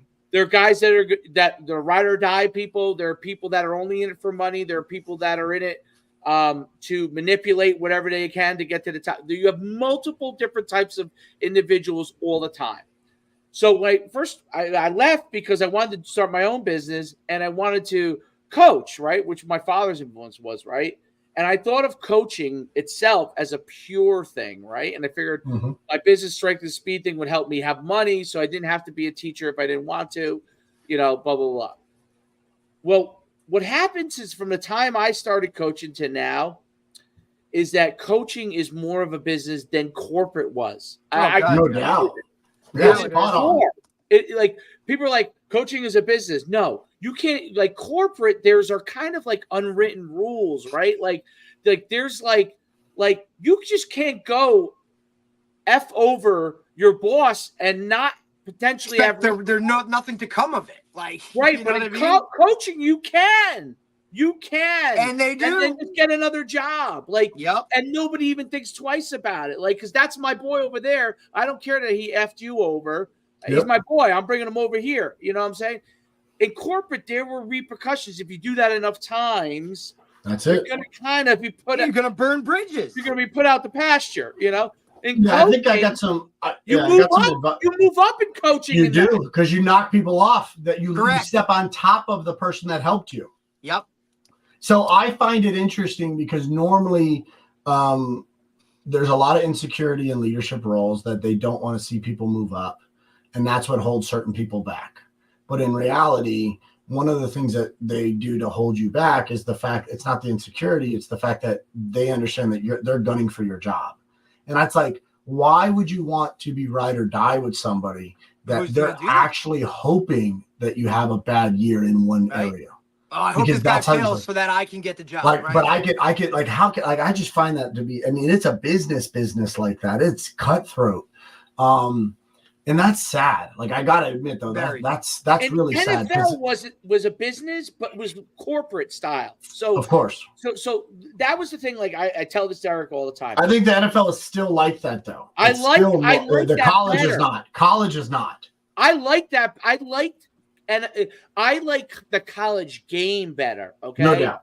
I like high school game. But the system at the NFL with the organizational structure is way better. Right, and now with the NIL, you're going to have to adopt. You're going to have to put a salary cap on college. Otherwise, it's going to just, you know what I mean? Like some of those things are going to have to kind of trickle down. Well, I think businesses are going to start seeing that there is no ROI in those spaces. So there's only so many. Like the well is not unlimited. That's the issue. So even like they think there is. Yeah, like the well is not unlimited, so it's going to have to start being like, I guess, a pool of money that gets distributed eventually, you know. But I think that we're going down to a different topic, which is how do you still navigate this and be successful with what you want to do with integrity? And the real answer is that you have to have integrity. Correct. Because if you're willing to start. Yeah, because the real question is, you know, well, what do I get out of this? Right? It's like, well, if you're always looking at that and you're not really seeing the actual value that you're getting from it, right? But you're trying to figure out where you're going to go because of it, then it's a problem. And I think a lot of that has to do with intention, like their intentions, right? So I think, you know, going back to your model in the beginning, which was like taking ex-athletes that were in transition periods in their lives as GAs and saying, hey, you come into this environment, you're going to interact with a lot of players that are going to end up interacting with coaches, and you're the gatekeeper. You interact here. This could be a holding pattern for you to go somewhere. And if you stick and it works out great, you could jump on board and be part of the tour. And it was, I think there were so many, if you and I actually sit down and debriefed the business model that you had, even that I had, and you think about, you know, the missed opportunities to market to just college athletes and say, hey, here's the game plan that we're going to do with you. Like, here's how we're going to deploy it. Right.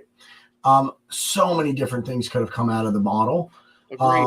I think if I go back to opportunities in the combine space, one of the greatest, I got this from a coach, a Division I coach wanted to keep his junior players. He's like, I want to keep the juniors for their senior year. They're bubble players, lower first round, you know, second and third guys, but if they stay one more year and they're healthy, they could be a first round draft pick, right? And it was pretty clear, like that's what could happen, but they couldn't keep them.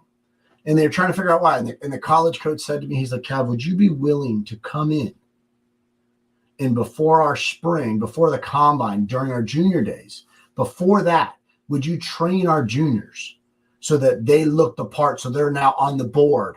And I could go back to mom and dad and I could go to the kid and say, hey, don't go to the league yet. We're bringing a private coach just for you, right? and train those guys to keep them, I think I would have made 10 times the amount of money, because what I would have done is I would have basically said like, hey, look at the value that I'm bringing back to your organization as a school, and look at the value I'm bringing to that kid. I would have been able to have not just double dipped it, but I would have been able to actually create massive leverage where they have now, because I did this with the Edmonds brothers, right? Like where the mom and dad was like, hey, can you come down before the kids go down to Exos? Because they're going to go to Exos because they just need to be protected. They don't need to run well. They don't need to do well. They just need to be in an environment that teaches them the system of the NFL Combine, right? Right. Whereas they need to learn how to do this stuff. Yeah. Versus when you work with me, I'm so individualized that I'm going to transform what someone thinks their opinion is of you, and I'm going to make sure that I completely remodel your resume to what the scouts need it to be to make a decision. I was that in tune with what the decision makers were saying. So I would have done that at the college level, and I would have just pitched this to Power 5 schools or to certain programs and said, hey, I'll come in for a week to 2 weeks and basically train your team up on that at a high level. And I would have just done that and just taken, very, very big checks to do that, built those relationships and had my pipeline. Way better business model, so much easier, mitigate risk, way more cash. You don't see that until it's too late. Like I'm out of that part of the business, right? And now you couldn't even do it now because guys are moving around so quickly. It's not worth it, right? It's not worth it. But like as a combine, I had a freaking amazing facility. I had the weight room. I had every piece of equipment I had in-house doctors. I had in-house trainer, a nutritionist. We had our own chef. We had all the supplementation. We had our own therapy. We had everything in-house. But my facility, a multi-million-dollar, business, couldn't freaking hold a candlestick to any Division I college's facility. Oh, no way. Yeah, right. Exos doesn't have as nice of a facility as Nebraska. So if you are an athlete and you're able to do it in that, like it's a much better model. But we didn't think about it because no one else ever done that. I got forced into it a little bit because like the coach had a need.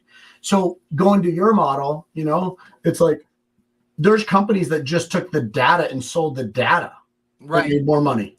So there were so many different opportunities that we didn't see because we did. Yeah, that's exactly what they did. But it's like you look at how much like actual value that was provided to the industry, but where our intentions were how do we do right by the kid and getting kids into college? We never had a backdoor. We never had a reverse strategy to where coaches subscribe to this and then we let them into this world, which is what a lot of other people that was their model.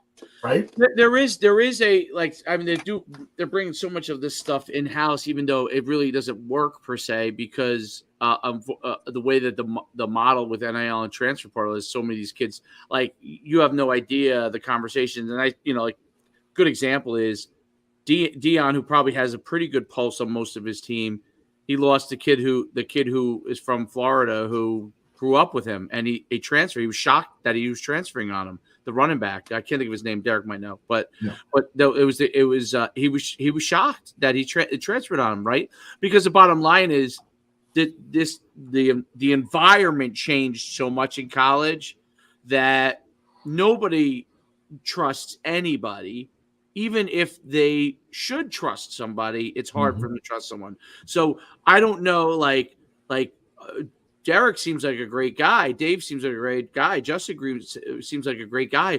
But so do all these people over here seem like great guys. So how do I know the difference between him and him? That's what was – we used to talk about this in the combine space. I used to tell this – remember Tony used to work for me? Yeah. I used to tell Tony this because Tony, obviously really personable guy. You know that. I used to two-minute Tony, the man. The man. So I would tell Tony, I'd be like, at some point, parents are going to look at it. They won't know the difference between what we do and what the other guy does. And as soon as that happens, which will happen, that our business model in the combine space is going to change dramatically. Yeah. Right.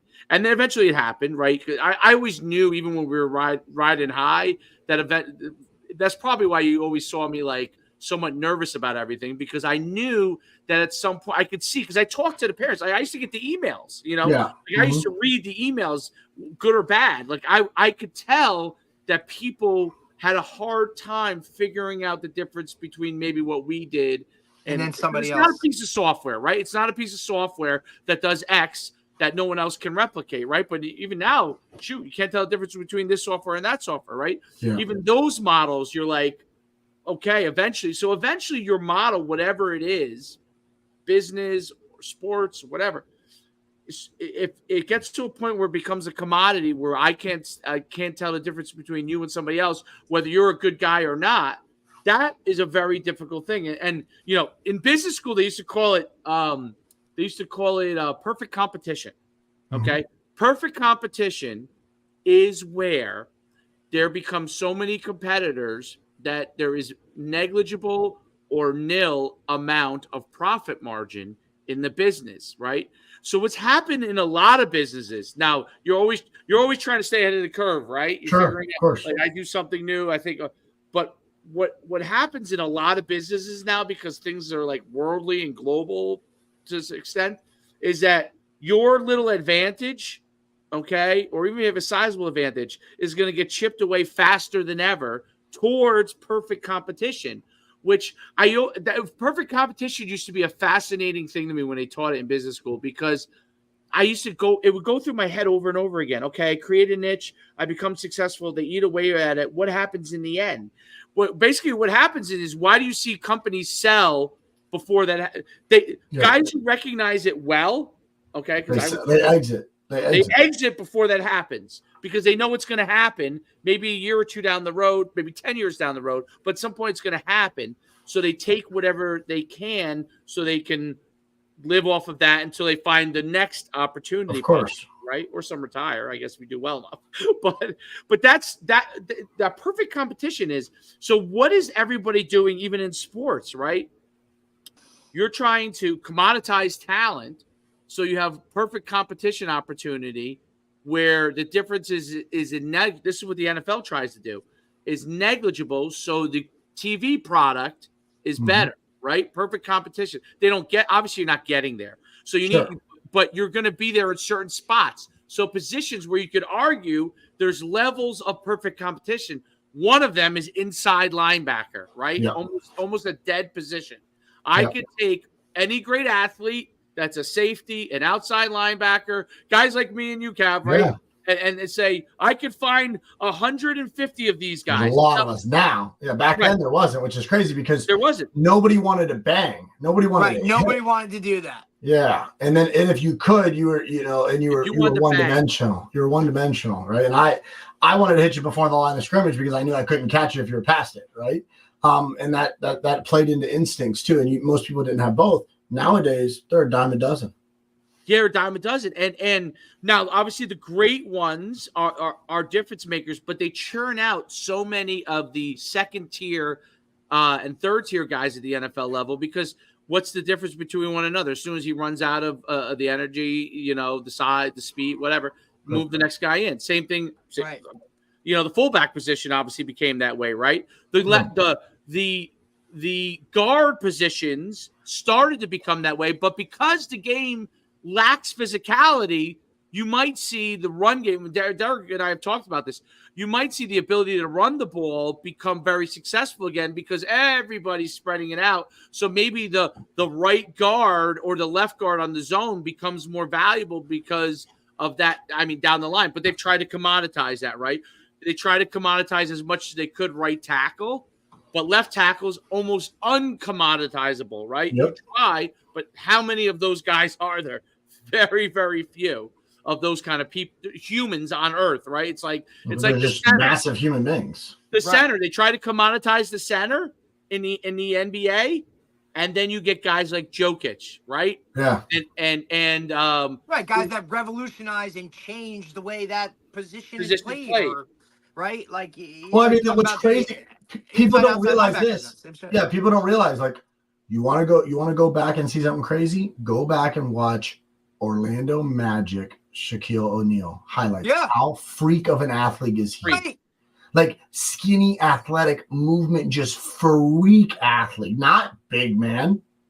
Like, he looks like he's wearing his dad's clothes. Yeah, it's a 5X on him, but relative to what he was later in his career, totally LA, Miami, you look at that, man, like he was a monster. right? Right. And like athletic wise, those are just different people. And then he had to evolve to the game because he was getting older. So he put on weight, changed his model like that. Like, I think that's one of the things going back to what makes businesses, executives, athletes successful, because they have such good self-awareness and they know themselves and then they know their role. They understand that their role could change. Yes. Right. So their role today needs to change. And this is where I think the athletes like a LeBron aren't having the success, because he won't be a 2. And if he was willing to let a model be where he could be a 2, he could go win 2, 3 more championships and play another 5 years probably. Because you have to give the man, like, you got to give the Weiner credit that, you know, that he has had a lot of, he has longevity. You have to give him credit. You have to give him credit outside of the Diddy parties. You know, he is less suspect than the other character athletes that you deal with, like the way he showed up. And I don't know him, and I don't have any dog in the fight here. So we're just joking on what, you know, what arguments that people could have. But you do look at it and you go, man, if he were to understand that, and other people understood, like, we need to go get the next young guy and let him dish him the rock. Like, he could be that guy. But I don't, and again, there's so many other dynamics in play here. Right. People need to understand that. Look at the way people play the game and how effortless it looks for the older guy. Like, they just become, like, it becomes almost effortless because they go like, I'm not fighting that battle. Like, I'm not going to go get you. I'm going to make sure that I position you differently, so you have to come to me. You know, like, I'm not gonna waste energy. And that just becomes so fascinating to watch elite level athletes learn how. It's like the old guy that right, you know, like, it's almost work smarter, not harder, right? Like, it's almost kind of what it comes down. Right, the Larry Bird, Magic Johnson style of play, end of their careers, which went out. Yeah, he's back. Like, what is Jokic? He's like a gigantic Larry Bird. I mean, look how good he's got handles. Like, look how good his handles are. What was Magic Johnson? He was a 6'9" guard, a monster of a point guard. Right, but he could post up.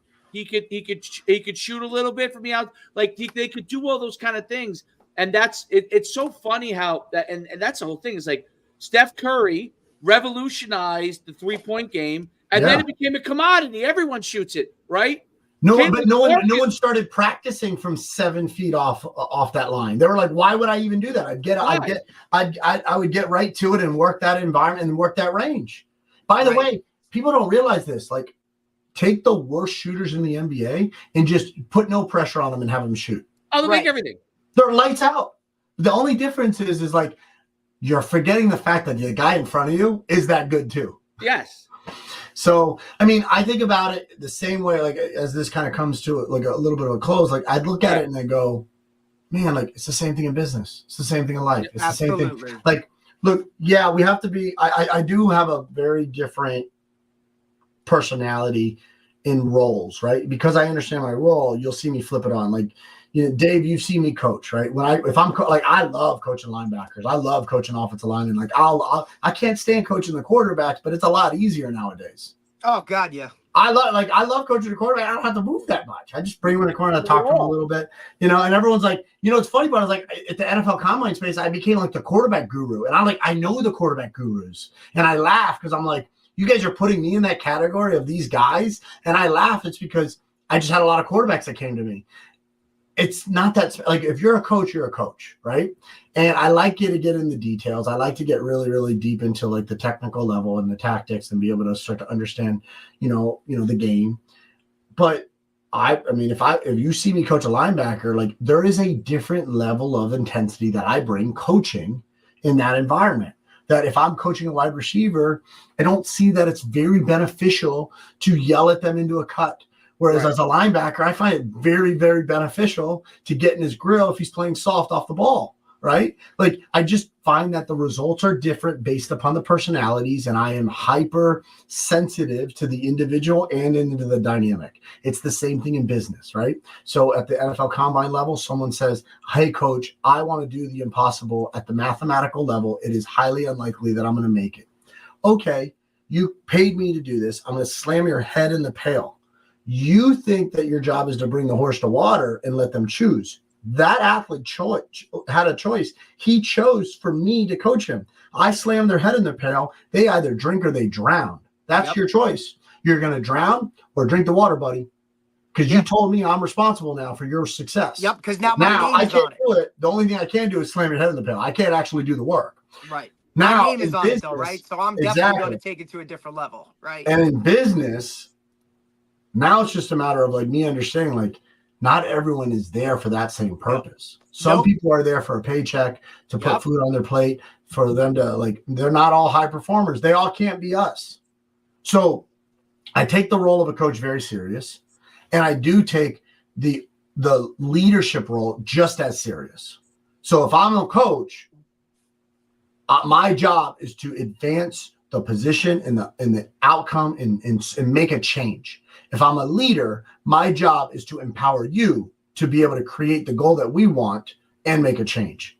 They're two separate things, and your job is to understand where and when to be like that. Because if you're like that all the time, you're just a dick. Let's close on that. I like that. Well, Justin, it's been great having you on, dude. Awesome conversation. I could talk to you. It's just like yesterday. You know what I mean? So it's great listening to you. I learned a lot today. It's been great having you on, man. And I've got to come to one of your conferences. You're gonna have to send me, because I first want to be a guest. Man. I want to be a guest, but then eventually I want to be on that stage with you. Oh man, I'll always bring you on the stage. I think we should do this again. Start a pod and get you talking. I got some good questions for you. It's interesting. I mean, now, like, from a business standpoint, I run Athlete HQ, working with our athlete side, but then we have an executive portion, right? I'm in my 6th Olympic cycle right now, getting ready for Paris with a group of guys.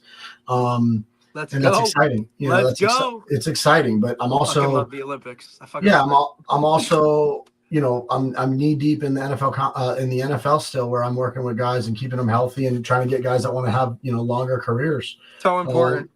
I mean, look at like Caleb Williams getting drafted. Caleb went into my building when he was 12 years old. Chris Basha had that kid, and no one even knows who Coach Basha is. He's a great freaking coach. A lot of people in the area, he's like a legend, but like, he's a great man. He's a great man. But like, he identified that kid when he was a puppy, and he basically just had him, and he took care of him, and he did it the right way. Nobody knows. Like, I loved all the, like, talk about like the marketing of like Caleb Williams. Like, that was all smart. He knows what he's doing. He's strategic. A baller. We have a kid right now who absolutely knows what he's doing. It's same marketing. It's phenomenal. And I, like, you got to give credit to a coach, like Basha, that has put the time in with somebody for almost a decade, probably, maybe even longer, to support a kid's goal that says, hey, even if the kid doesn't have the talent at 12, 13, 14, or 15, like, see that. The kid, well, maybe he did identify it, or maybe the kid just had the will, and then he worked his way into, the coach's acceptance. But the reality is that coach gave him everything from day one, and still to this day. And if you look at where that kid is, man, there's a lot to look back on and say, hey, you know what? Would those kids had the career that they had if it weren't for, NUC? Because the opportunities sometimes create the athlete. Right. Without that pressure. If you didn't realize that by going to that event, that maybe you were separate and you were a little different than some of these others, maybe you don't take that road, right? Or maybe exactly, and it goes both ways. Direction. You don't get the opportunity, and you don't also get the opportunity to rise to the occasion. And that's what I think a lot of kids did. So for me, I'm very grateful for all of these opportunities for kids, but I'm also very proud of like the coaches that like stuck with kids and did it the right way. Correct. So, I mean, that's kind of where I am now. Like, I'm still in the NFL side. I'm still in the executive coaching side, working with people. Last year we did our biggest acquisition to date, which we bought a company called Sites at Scale. And we build websites and do online presences for businesses and marketing. Awesome. And it's like watching that work. I mean, I got 107 people on staff. I don't have 7 that could handle me coaching them the way I coach an athlete. So I have to evolve. So it's probably one of the greatest changes in my career too, right? Is me actually evolving and getting better, because if I stay the same, no, that ain't working. I can't, I honestly, I can't come down and plug a hole like I would like to in business, like I do on the field. Number one, physically, I can't do it anymore. And number two, I won't have a lot of people that want to work with me anymore. Exactly. Because people, so I have to change those things and evolve. And I think that's how we stay alive and survive. Yep. And that's where the self-awareness comes in, which is phenomenal. You got it, guys. Hey, man, absolute pleasure. Let's do it again. Let me know if there's anything I can do for you as always. All right. All right, brother. I'll see you soon. Thanks, Coach. Got it, man. All right. That was a great one. All right. We'll end it up from here. And till next week. We have to figure out who we got next week. Do we have anybody next week yet? I think we have to figure it out. We have to figure out next week. But great podcast. Another great one. Slam dunk. I mean, listen, I'll tell you this. Our live viewership it's very high. It's very high, dude. It's very high. Friday spring, brother. It's been high. It's been very high numbers, and it's been consistent. So awesome. Awesome. All right. Till next time. Let's get us on out here.